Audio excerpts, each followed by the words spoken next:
और आपको बता दें, भोपाल में कैबिनेट की बैठक खत्म हो गई है। कैबिनेट बैठक में कई प्रस्तावों पर मोहर लगी है। इस वक्त की बड़ी खबर आपको बता दें, कैबिनेट बैठक खत्म हो गई है। कैबिनेट की बैठक में कई अहम प्रस्तावों पर मोहर लगी है। आज की बैठक काफी अहम थी। इस बैठक में कई महत्वपूर्ण बातों पर चर्चा हुई और उसके अलावा कुछ महत्वपूर्ण कैबिनेट में प्रस्तावों पर मोहर भी लगी है। इस वक्त की बड़ी खबर आयोग और राज्य महिला आयोग, इनके अंदर जो बजट की राशि है उसकी स्वीकृति दी गई है और सूक्ष्म, लघु तथा मध्यम विभाग का तीनों कार्य, जो मुख्य निवेश संवर्धन की जो सहायता दी जाती है उसकी योजना को 26 से 31 तक तथा स्टार्टअप की योजना को 2026 से 31 तक वो विभाग के जिला व रीजनल कार्यालयों को निरंतरता के लिए इसमें आगे बढ़ाया गया है। 10,000 करोड़ के करीब इसमें सब्सिडी का प्रावधान है और स्टार्टअप में 600 करोड़ के करीब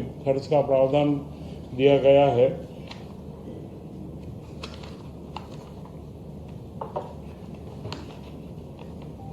इसी के साथ में ईएसआईसी के 3 हॉस्पिटल, मेहर, निमरानी, ये 3 अस्पतालों के बारे में, कैमूर, कटनी का, इनको वहाँ पर स्टाफ की उपलब्धता को केंद्र सरकार इनके भवन बनवा रही है, स्टाफ की उपलब्धता राज्य सरकार को करना है, तो यह स्वीकृति दी गई है। और भी आगे भविष्य में राज्य बीमा निगम के माध्यम से जो केंद्र से मिलता है तो उसमें स्वास्थ्य विभाग से आपस में कोऑर्डिनेशन करके और आगे फिर से बता रहे हो, कटनी भैया क्या बताया आपने? मेहर, कैमूर तथा निमरानी,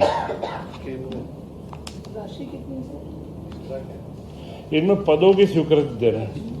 उनकी डिस्पेंसरी है श्रमिकों के लिए, तो श्रम विभाग के माध्यम से इसमें पदों की स्वीकृति डॉक्टर्स की होगी और उसका नए औषधालय का निर्माण का पूरा खर्च भारत सरकार उठाएगी।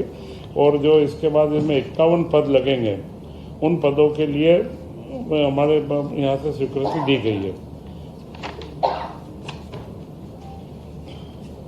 चितरंगी विधानसभा में एक व्यवहार न्यायाधीश का खंड व उसके नवीन पद का सृजन किए जाने की मांग लंबे समय से चितरंगी की थी, उसे भी आज स्वीकृति दी गई है। एक जिला एक उत्पाद, कुटीर ग्रामोद्योग विभाग, यह एक बड़ा महत्वपूर्ण क्षेत्र है कि 1 डिस्ट्रिक्ट 1 प्रोडक्ट में जो हमारे परंपरागत उत्पाद हैं और जो वहाँ के कारीगर हैं उनके जो नीतियाँ बनी हुई है उनकी निरंतरता की भी आज मंजूरी दी गई। और उसी के साथ में मुख्यमंत्री जी की मंशा है कि इन उद्योगों को अब वर्तमान समय में आधुनिकीकरण भी किया जाए, तो उद्योग विभाग और कुटीर लघु उद्योग विभाग मिलकर के इन प्रोग्राम को, इनके कार्यक्रमों को आगे बढ़ाए और इनके अंदर जो भी सहूलियतें हो सकती है, क्योंकि समय के साथ में बदलाव काफ़ी आए हैं, इनके टेक्नोलॉजी डेवलपमेंट या इनके टेस्टिंग की लैब की स्थापना हो या कोई कॉमन फैसिलिटी हो, तो इन सब के लिए एमएसएमई, उद्योग विभाग एवं ग्रामीण कुटीर उद्योग के विभाग के माध्यम से तीनों को संयुक्त रूप से योजना बनाने के बारे में भी आज निर्देशित किया गया है, जिससे 1 डिस्ट्रिक्ट 1 प्रोडक्ट में, जैसा यह सीधी के अंदर दरी एवं कारपेट, दतिया में गुड़, अशोकनगर में चंदेरी हैंडलूम, भोपाल में जरी, जरदोजी, पर्स व जूट के उत्पाद, धार में बाग प्रिंट, सीहोर में लकड़ी के खिलौने, उज्जैन में बटिक प्रिंट, तो इनमें 37.5 करोड़ रुपए की डीपीआर तैयार की गई है कि इन प्रोडक्ट के विकास के लिए इनमें जहां पर जीआई टैगिंग की आवश्यकता है वो किया जाएगा, या जो टेक्नोलॉजिकल सपोर्ट की आवश्यकता है उन सारी योजनाओं की निरंतरता की इसके अंदर निर्णय आज किया गया है। इसी के साथ आज के कैबिनेट में मुख्यमंत्री मोहन यादव जी ने एक महत्वपूर्ण योजना की शुरुआत भी करी है। वह जो निर्णय हुआ है, यह गुड गवर्नेंस के बारे में एक निर्णय है कि मुख्यमंत्री young interns governance, good governance scheme, मुख्यमंत्री के नाम से यह यंग एंट्रेंस के लिए स्कीम रहेगी। इसमें हर ब्लॉक के अंदर मुख्यमंत्री young interns for good governance programme CMYIGGP, chief minister young intern for good governance programme.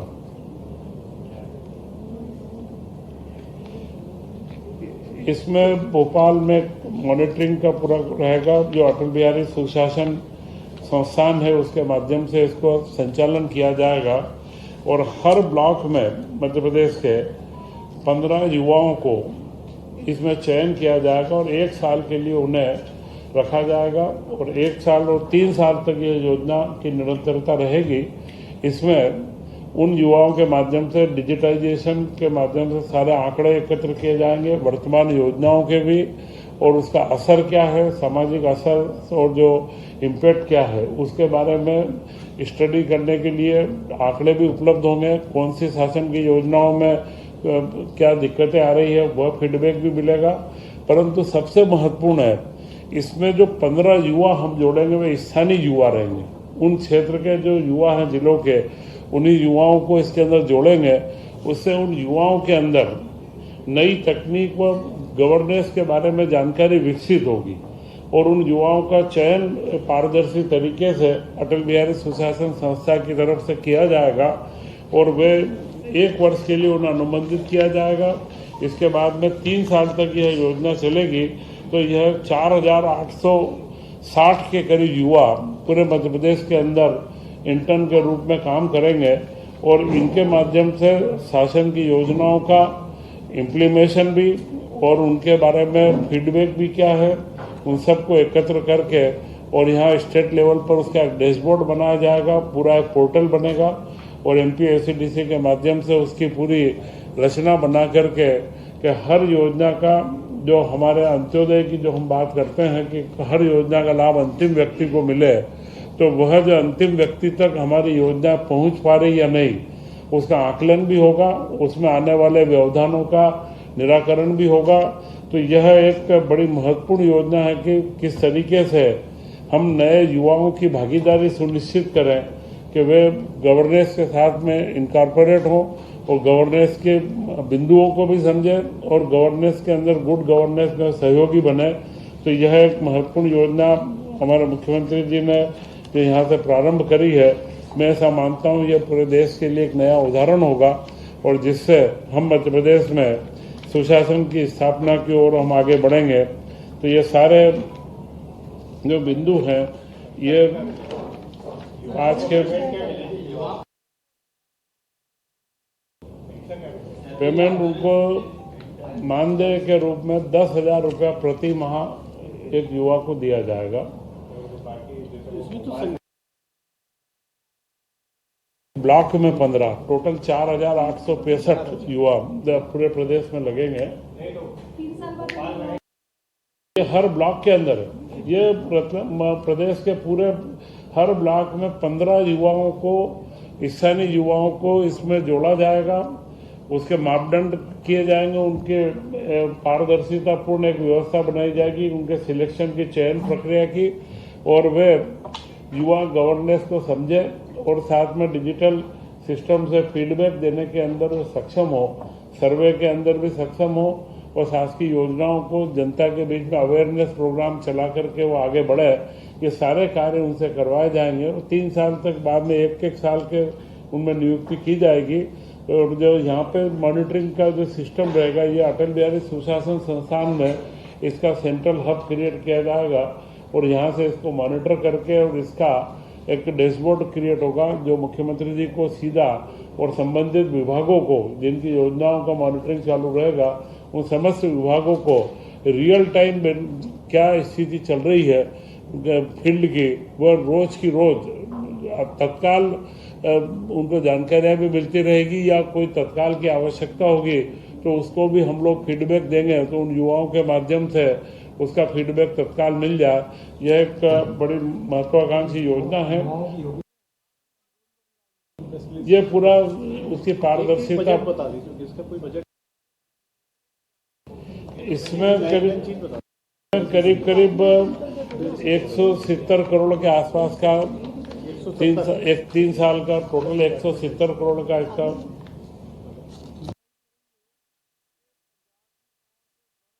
Atal Bihari सुशासन संस्था गुड गवर्नेंस का आर्थिक सांख्यिकी विभाग में आता है वैसे, पर अटल बिहारी सुशासन संस्थान अपने आप में ऑटोनोमस बॉडी है, वह स्वतंत्र रूप से इसका संचालन करेगी, क्योंकि वहाँ पर गवर्नमेंट के नीति विषयों के ऊपर भी और सुशासन के ऊपर लगातार अपना ये काम हो रहा है।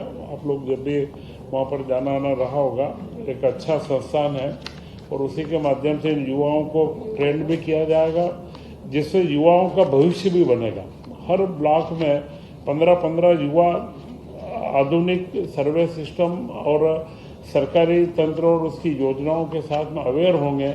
यह इसके अंदर 2 कार्यों का समावेश है और शासन को फीडबैक भी मिलेगा, तो यह योजना को लागू करने का निर्णय लिया गया है। और मुख्य रूप से अगला अभी तो 5-7 दिन बाकी है, परंतु नया वर्ष गुड़ी पड़वा का आ रहा है। मैं आप सब लोगों को भारतीय नव वर्ष की बहुत बहुत शुभकामनाएं देता हूं। और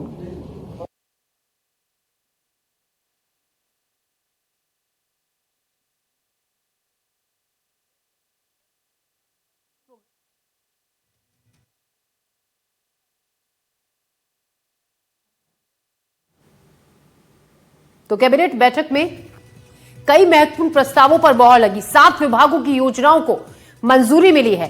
डॉक्टर्स के रिक्त पदों को भरने को मंजूरी मिली है। पंचमढ़ी में पर्यटन को बढ़ावा दिया जाएगा। कुछ अहम फैसले इस बारे में लिए गए हैं। पोर्टल के जरिए अब योजनाओं की निगरानी की जाएगी। कार्य मध्य प्रदेश के अंदर भी कहीं पर भी कोई भी जगह पर सारे पेट्रोलियम सिस्टम में हमारे स्टॉक बराबर से हैं मध्य प्रदेश में, और मुझे नहीं लगता है कि मध्य प्रदेश में कहीं कोई कमी अभी ऐसी महसूस हो रही है।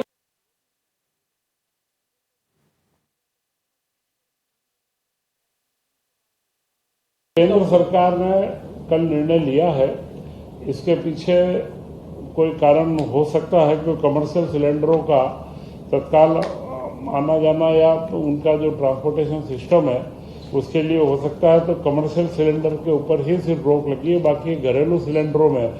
और यह अभी सिर्फ सावधान रहने के लिए कार्य किया गया है, क्योंकि यह युद्ध का कोई भी ऐसा निश्चित आकलन नहीं हो सकता है कि क्या रहेगा, हम लोग इसको कोई प्रिडिक्ट नहीं कर सकते हैं। तो सावधानी बरतना यह सबसे महत्वपूर्ण है। परंतु यह जरूर है कि अभी भारत के अंदर और हमारे प्रदेश के अंदर कोई ऐसी परिस्थिति नहीं है जिससे हमें कोई तकलीफ हो, और सारी चीज़ों पर हम सतत निगरानी कर रहे हैं। और मध्य प्रदेश में भी सारी निगरानी का तंत्र बना हुआ है और उसका प्रशासनिक स्तर के ऊपर पूरी निगरानी की जा रही है कि जिससे भविष्य में भी युद्ध चाहे जितना भी चले, परंतु हमारे नागरिकों को कोई तकलीफ नहीं रहे, इसके बारे में हम लोग सजग हैं। तो पोर्टल के जरिए अब योजनाओं की निगरानी की जाएगी। नागरिकों को कोई दिक्कत ना हो, इसका पूरा ख्याल रखा जाएगा। भोपाल में अब निगरानी सेंटर बनेगा। मंत्रियों को मिलेगा रियल टाइम डेटा। साथ ही भोपाल में कैबिनेट की बैठक में जिस तरीके से तमाम जानकारी प्रेस कॉन्फ्रेंस में दी जा रही थी कि किन किन अहम प्रस्तावों पर मोहर लगी है, क्या योजनाएं आगे के लिए प्लान की गई हैं। फिलहाल हम